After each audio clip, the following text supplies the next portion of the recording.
اللہ ہماری گفتگو چل رہی تھی کہ یہ چادر، یہ گاگر، یہ صندل معاذ اللہ آج خرافات کا ذریعہ بن گیا، مصیبتوں کا ذریعہ بن گیا.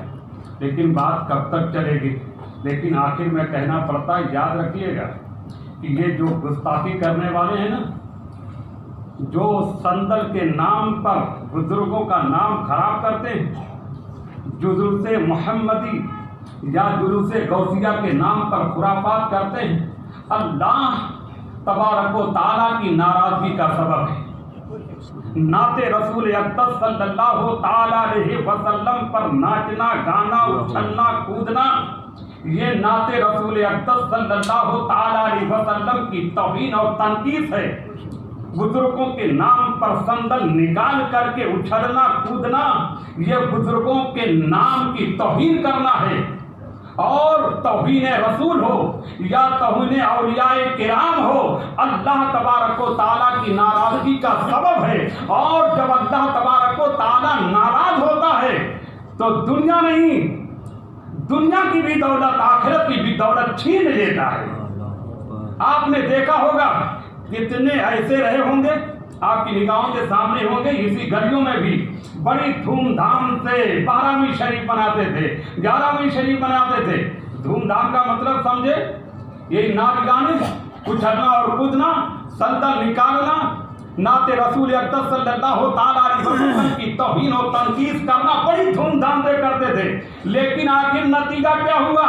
قہر خداوندی نازل ہوا، 24 ہو گیا.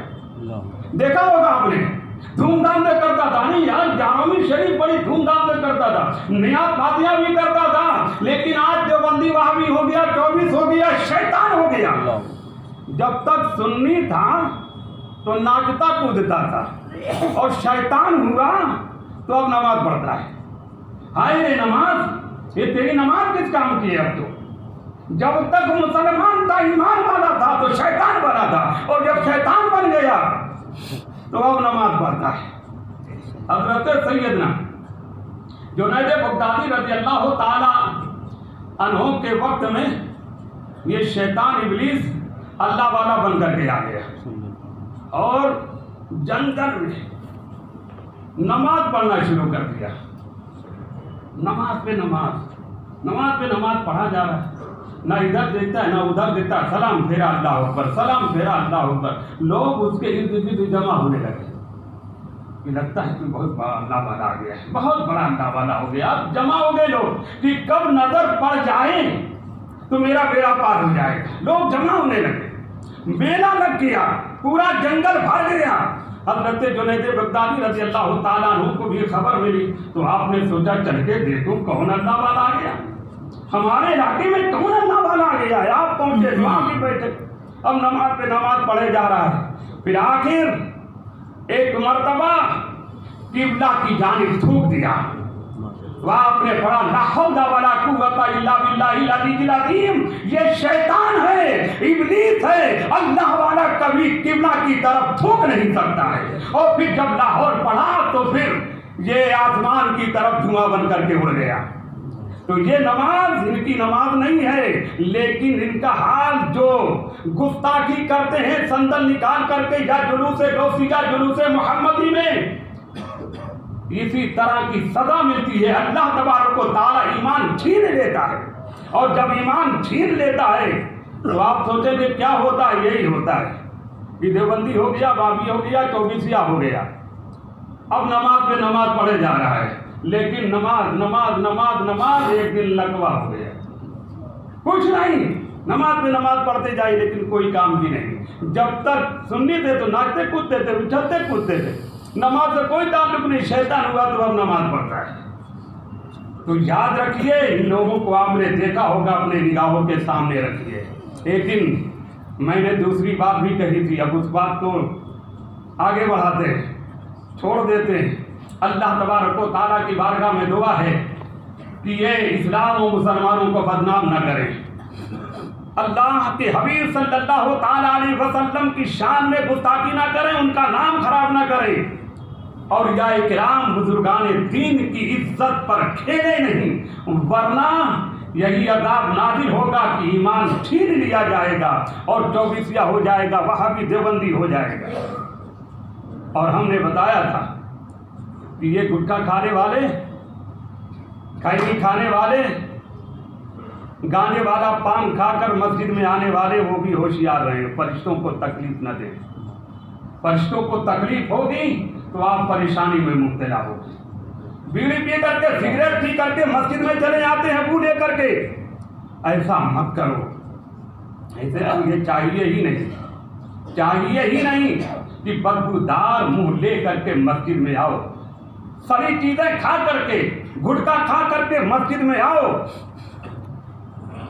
جو رسول اکرم صلی اللہ تعالیٰ علیہ وسلم نے فرمایا ہے اس پر عمل کرو۔ ذرا سوچو، اپنی شان کو پہچانو کہ فرشتوں کو یہ قدرت نہیں دی گئی، عام فرشتوں کو یہ قدرت نہیں ہے کہ قرآن مقدس کی تلاوت کریں، لیکن اللہ تبارک و تعالیٰ کا فضل و کرم ہے کہ اس نے اپنے حبیب صلی اللہ تعالیٰ علیہ وسلم کے صدقے میں ہمیں قرآن مقدس کی تلاوت کی توفیق عطا فرمائی ہے۔ اور ہم ہیں کہ گٹکا کھا کر کے، کھینی کھا کر کے، بیڑی سگریٹ پی کر کے اور گانجے والا پان کھا کر کے پیسے برباد کرتے ہیں، کینسر کو دعوت دیتے ہیں، اپنا سینہ جلاتے ہیں۔ ذرا سوچیں کہ ہماری شان کیا ہے۔ ہم نے بتایا کہ رسول اکرم صلی اللہ تعالیٰ علیہ وسلم نے فرمایا کہ جب بندہ قرآن مقدس کی تلاوت کرتا ہے تو فرشتہ اپنا منہ اس کے منہ پر رکھ دیتا ہے اور قرآن مقدس کی تلاوت کی لذت لیتا ہے۔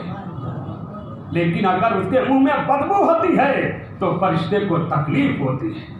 رسول اکرم رحمت عالم صلی اللہ تعالیٰ علیہ وسلم فرماتے ہیں جب تہجد کے لیے اٹھو، اب جو اٹھتے ہیں اور جو فجر ہی نہیں جانتے تو تہجد میں کیا اٹھیں گے؟ اس میں تو زیادہ تر تو ہفتے والے ہیں، وہ بیچارے تہجد کے کیا جانیں گے؟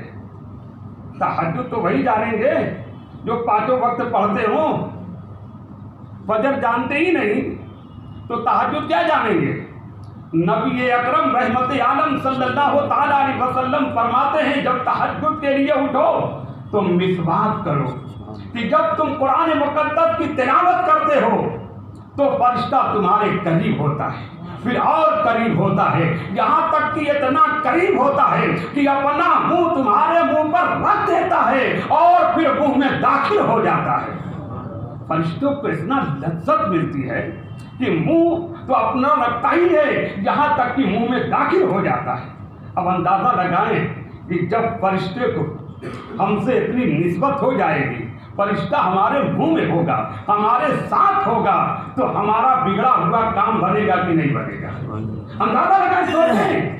لیکن اگر یہی بدبو ہوگی، کھینی کھائے ہوئے ہوں گے، گٹکا کھائے ہوئے ہوں گے، ایسے ہی اٹھ گئے اور وضو کیا، مسواک نہیں کیا، دانت صاف نہیں کیا اور بدبو رہی تو فرشتوں کو تکلیف ہوگی۔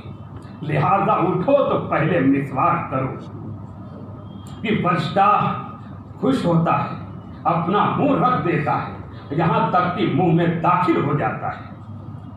حضرت سیدنا عبداللہ ابن عمر رضی اللہ تعالیٰ عنہ فرماتے ہیں کہ مسواک کے استعمال کو لازم کر لو کہ اس سے اللہ تبارک و تعالیٰ کی رضا حاصل ہوتی ہے اور منہ میں پاکیزگی حاصل ہوتی ہے۔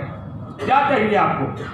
ہم کو اور کیا چاہیے؟ اللہ کی رضا چاہیے، اور کچھ چاہیے؟ ارے اللہ تبارک و تعالیٰ راضی ہو گیا تو دنیا کی دولت ہماری قدموں میں ہے، ساری خدائی اپنی ہے، اللہ تبارک و تعالیٰ راضی ہو جائے۔ ہر ایک کی خواہش یہ ہوتی ہے کہ نہیں بولے؟ دنیا چاہیے، اصل میں پیسے کی بات کیجئے تو سب کچھ ہو جائیں گے، اللہ کی رضا نہیں چاہیے، پیسہ چاہیے، پیسہ کی بات کیجئے تو سب کچھ ہو جائیں گے۔ سنیے، حضرت سیدنا ابو درداء رضی اللہ تعالیٰ عنہ فرماتے ہیں کہ مسواک کو لازم کر لو، اس سے غافل نہ رہو۔ مسواک کرنے والے سے اللہ تبارک و تعالیٰ راضی ہوتا ہے اور مالداری اور کشادگی ہوتی ہے۔ اللہ تبارک و تعالیٰ راضی ہوتا ہے، مالداری بھی ہوتی ہے۔ پریشان ہے نا کہ کچھ ہوتا ہی نہیں، کاروبار ہے ہی نہیں، ختم ہو گیا ہے،